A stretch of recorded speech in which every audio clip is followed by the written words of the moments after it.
Hi, I'm Lexi, and I'm in the US. As you may or may not know, in addition to cooking and loving food, I am also a published author. And I have a second channel called Author Alexa, where I talk about all things books, and I also do a podcast with some fellow independent authors and just talk about their books. I thought it would be fun to do kind of a crossover where I explore recipes that have turned up in fellow authors' books. Today, I am looking at a book called Necromancers Sorrow, written by David F Balog. And we're going to do 2 recipes from his book. He sent me 5. And I'm going to let him come on here and tell you a little bit about his book, what inspired him to put food in it, how he worked food into it, that kind of thing. I'll leave him to that. Hi, my name is David Balog, author of Necromancer's Lament and Necromancer's Sorrow. It's young adult dark fantasy where it's a wizard's memoir looking back at his family life before magic discovered him, his apprenticeship, and his coming of age into a world of magic that he never thought he could be part of. For food, I've always loved to cook. I learned under my grandmother's apron strings, and I've also always loved to eat, so I learned to cook from her and learned how to get fat from her. Lost some of that weight recently, so I'm very happy with that. But I took that love of cooking and I gave it to the character Glitter, who cooks for the group throughout the book. Sometimes just making snacks or making meals on the go, and somehow finding food where nobody else could find it, or wondering how she could make something where they haven't stopped off at a village and picked up fresh vegetables in quite some time. For the book Necromancer's Sorrow, I added 9 of her recipes that she cooked throughout the book. At one point she's trying to teach Mithron, the main character, how to cook, and cooks a few things for him, with him. He's still not good at it. He's still a terrible cook and doesn't eat well, but she tries to help him the best she can. So I took those recipes with a note saying, because the book is medieval fantasy, that modernizing the recipes, giving actual oven temperatures, modern measurements, and adjusting things because certain fantasy foods weren't available, for the modern day cook. Let's get to the cooking now, shall we? The first recipe we're going to do is kohlrabi fries. Now, I have never tasted kohlrabi in my life, so this is going to be a new experience for both of us. You start with 2 heads of, or balls, or bulbs, these are bulbs, right, of kohlrabi. And these came with the leaves already removed, but I'll put in a picture so that you can see what you might be looking for at the grocery store. We're going to cut off the root end, and I'm going to shave these down a little bit more.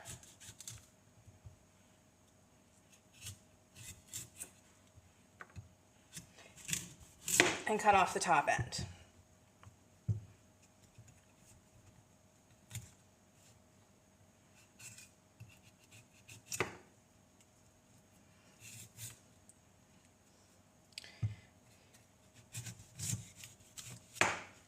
Now, I was wondering if you're supposed to peel these, but the recipe does not say to peel them, so I'm not going to do so. Let me throw these bits in the trash. Okay, next we're going to cut these in half, and it says to core them, but I'm not seeing an obvious core. So I think I'm just going to cut them into wedges.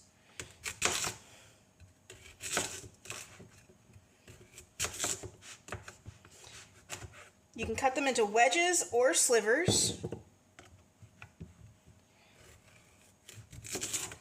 I'm going to take the wedge approach, clearly.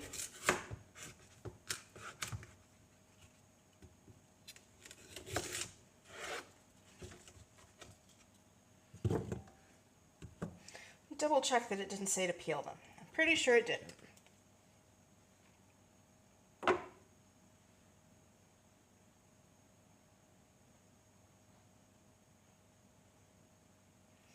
Remove leaves and bottoms, halve and core, cut into wedges or strips. Okay.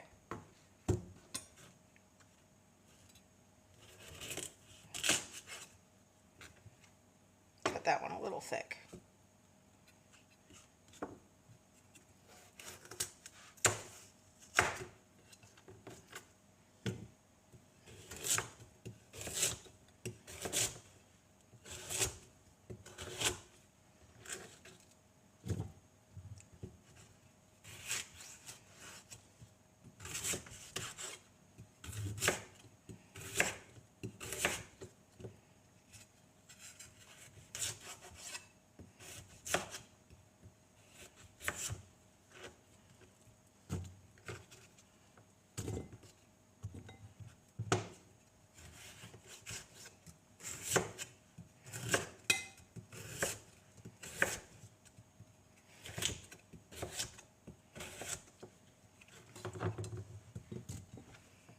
Okay.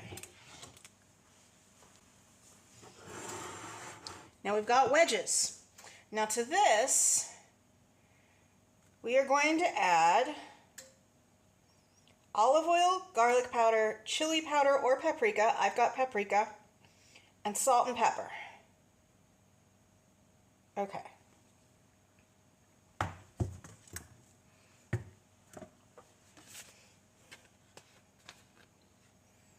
Olive oil.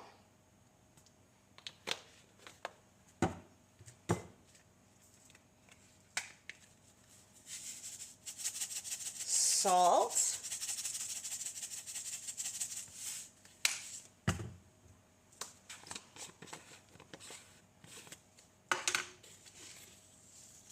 Some pepper.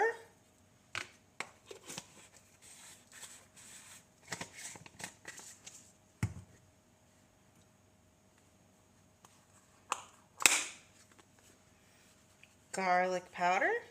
That was probably a lot. We will manage. Paprika.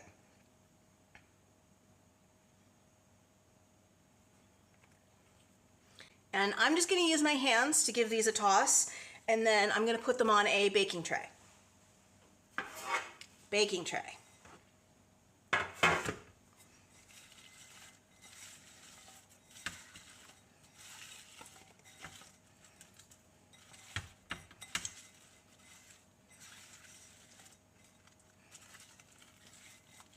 Have you ever had kohlrabi before? How do you cook it? I know nothing about this vegetable.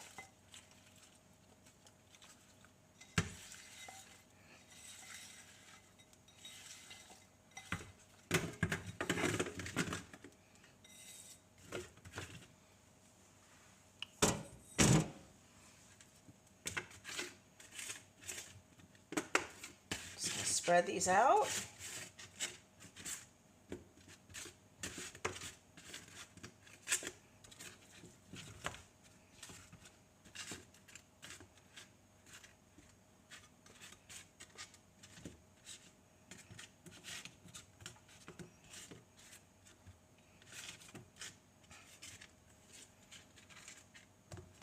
Okay, check my instructions again.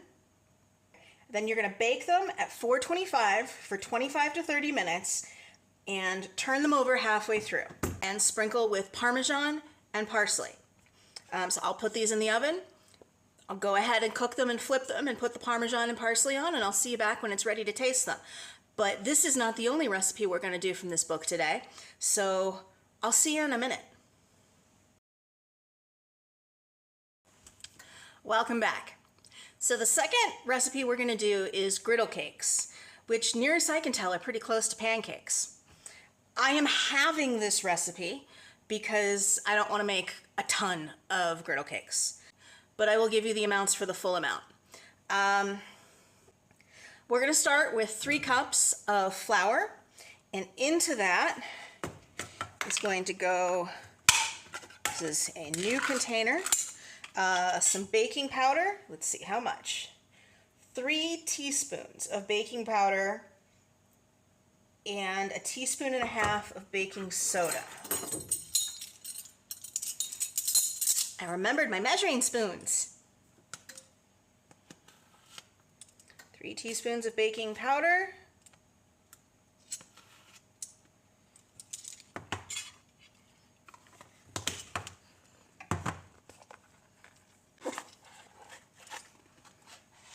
A teaspoon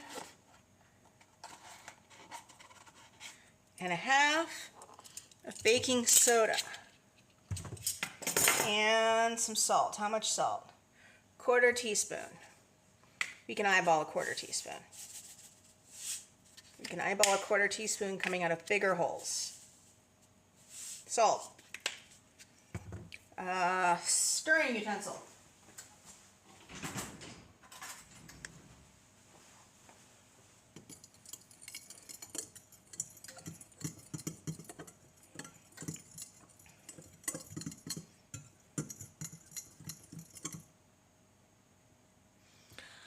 I said I was going to halve this. I put in half the flour. Then I put in the full amount of baking soda and baking powder and salt. I guess we're not having this. But that means I need some more flour, which is only a small problem because my camera is sitting on top of the flour bin. So I'm going to fade out. I'm going to get another 1.5 cups of flour, and then we'll be right back. At least this shot will be right back. How'd I do? Is that the same angle? Stir in the rest of this flour. Okay. Next goes in the wet ingredients. 3 cups of buttermilk.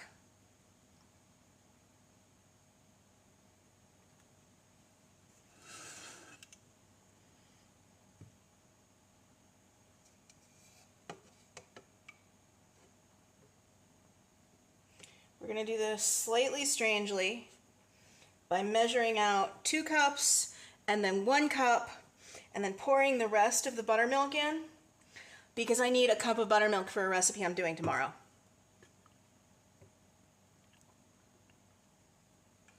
And pour the 1 cup of buttermilk back in.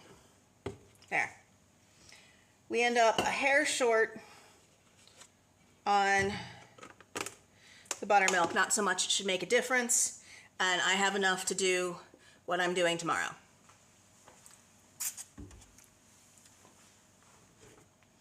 And then a 1/2 cup of regular milk.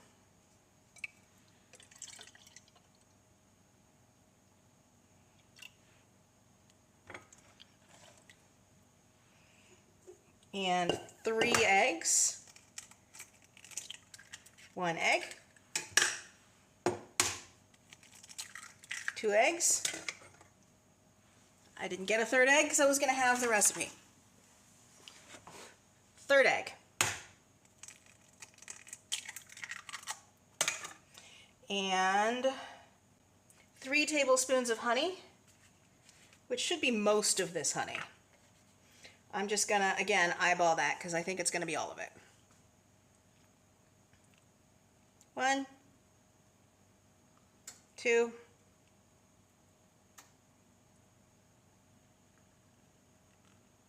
3.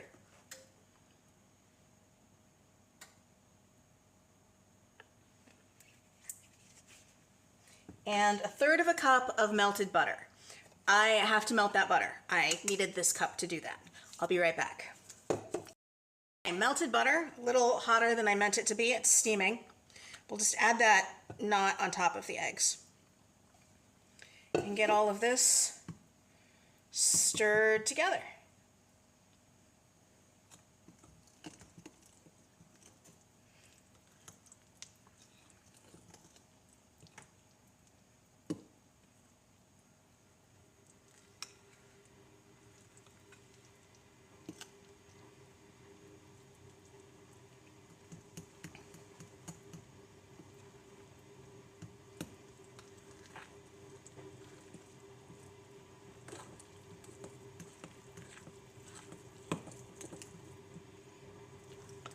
Looks like I needed a bigger bowl. And maybe a whisk instead of a fork.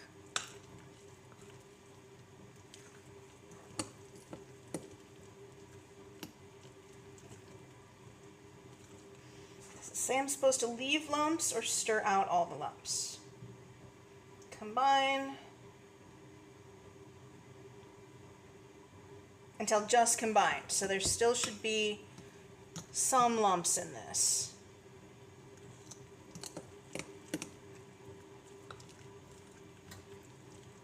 I'm going to turn on the stove over here to heat up my pan. Now, because these are griddle cakes, you're supposed to cook them on a griddle. Well, I don't have a griddle pan, so we're just going to use a skillet. Okay, that looks pretty combined to me. Clean up a hair. And now I get to try and figure out how to move the camera while the pan is heating. Okay, so my pan is hot. I have flipped my kohlrabi fries, and I'm ready to cook some of these griddle cakes. I'm going to start with a little bit of butter. This might be a little bit warm. I did not think about the pan I chose properly, I think, because as I'm doing this, I'm remembering hating making pancakes in this pan about a month ago.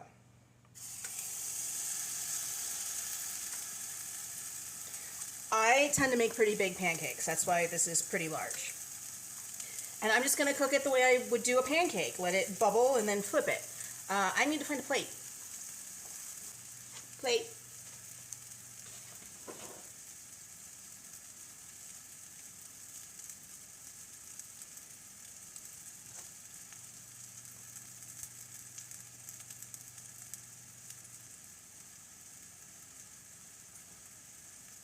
Okay, we've got some little bubbles just breaking the surface. It's a little dark. I think I had the stove up too high. I did turn it down. I'm going to flip this. What? Wish me luck. Sort of. We'll take it.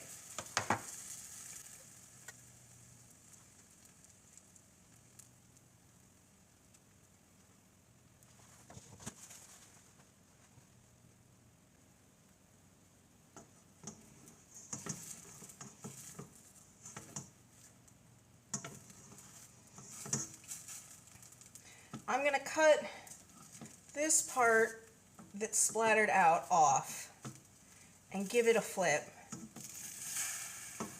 But I'm going to take that for a first pancake.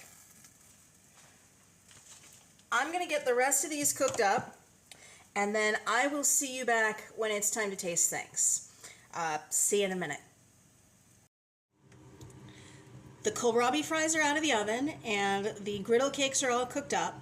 But before I taste them, I'm going to hand this over to David again so that he can tell you where you can find his books and him on the great big wide world of the internet. Hi, I'm David Balog, author of Necromancers Lament and Necromancers Sorrow. My books can be found pretty much anywhere you can find good books, as we publish through Ingram Spark. So most easily found at owltalonpress.com, and Talon is spelled with a Y, so it's Talyn. Or you can go through the A Place, Barnes & Noble, bookshop.org, anywhere that you want to find books, you can find them pretty easily. Just either type in David F Balog or type in Necromancer's Lament or Necromancer's Sorrow. Necromancer's Grief is soon to come. It is in editing and artwork right now, so as soon as all of that gets processed, I'm hoping by next spring. I think a lot of it depends on how long the artwork takes, because we do have chapter art, and my artist is doing an extra piece for the epilogue, so there'll be 16 pieces of art in addition to the cover, back cover, spine. So hopefully before next spring, Necromancer's Grief will be out to finish the trilogy. Okay, so I went ahead and put the fries in a container, took them out of the, off of the pan. But they look good, they smell good.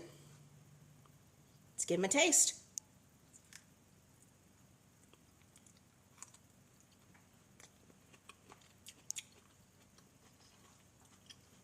They have a much more vegetable-y texture than potatoes. Kind of like turnips, I guess, the texture. I don't like the skin. I probably should have peeled them.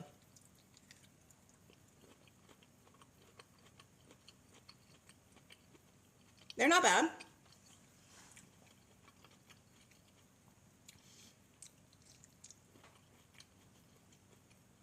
Okay.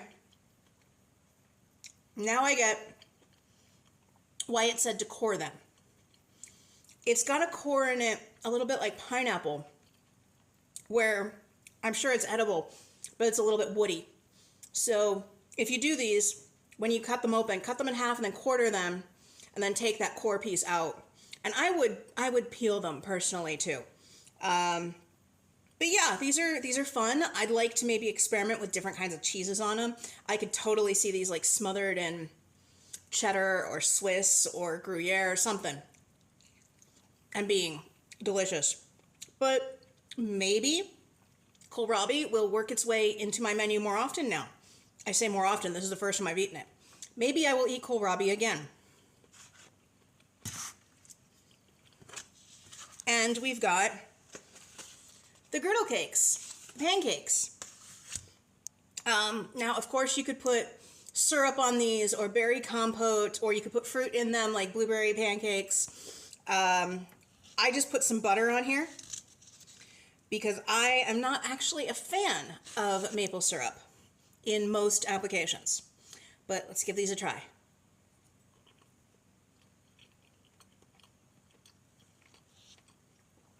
Nice and fluffy. It's a good buttermilk pancake. I like the idea of adding honey for sweetness instead of just sugar. I like that a lot. If you are a maple fan, you could probably add maple instead of honey. Have something a little reminiscent of McDonald's griddle cakes. I like these. Now, do you want to see more recipes out of books? Or are you an author that has a book that has some food featured in it that you would like to see on the channel? If you want to see more videos like this, let me know that down below in the comments. If you are an author and would like to see a recipe from your book featured, message me on either the Instagram for this channel or the Instagram for my other channel, and I will get back to you.